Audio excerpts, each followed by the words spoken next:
Hello friends, പുതിയൊരു വീഡിയോയിലേക്ക് എല്ലാവർക്കും സ്വാഗതം. കേരള ബ്ലാസ്റ്റേഴ്സിന്റെ സൂപ്പർ താരത്തിനായി മുഹമ്മദ് സുബ്രഹ്മണ്യൻ ശ്രമം നടത്തിയതായിട്ട് ഇപ്പോൾ മാർക്കസ് മർഗനാവോ റിപ്പോർട്ട് ചെയ്യുകയാണ്. മുഹമ്മദ് സുബ്രഹ്മണ്യന്റെ സൂപ്പർ താരമായ സ്റ്റുവർട്ട് ടീം വിട്ടിരുന്നു. ഇത് മുഹമ്മദ് സുബ്രഹ്മണ്യന് തിരിച്ചടി മാറുകയായിരുന്നു ഡൂറിംഗ് കപ്പിൽ. ഇനി ഒരു വിദേശത്തിലോട്ട് കൂടെയാണ് മുഹമ്മദ് സുബ്രഹ്മണ്യനെ ഫിൽ ചെയ്യാനുള്ളത്.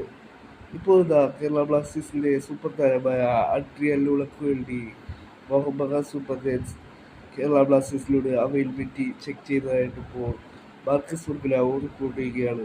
കേരള ബ്ലാസ്റ്റേഴ്സ് ഒരു ഹ്യൂജ് എമൗണ്ടാണ് അഡ്രിയൻ ലൂളനെ ചോദിച്ചപ്പോൾ ബ്ലാസ്റ്റേഴ്സ് ആവശ്യപ്പെട്ടത്. അതുകൊണ്ട് തന്നെ മുഹമ്മദ് സുബ്രഹ്മണ്യൻ ഈ ഒരു ട്രാൻസ്ഫറിൽ നിന്നും പിന്മാറിയെന്നാണ് ഇപ്പോൾ മാർക്കസ് മർഗനാവിൻ്റെ ലേറ്റസ്റ്റ് റിപ്പോർട്ടിൽ പറയുന്നത്.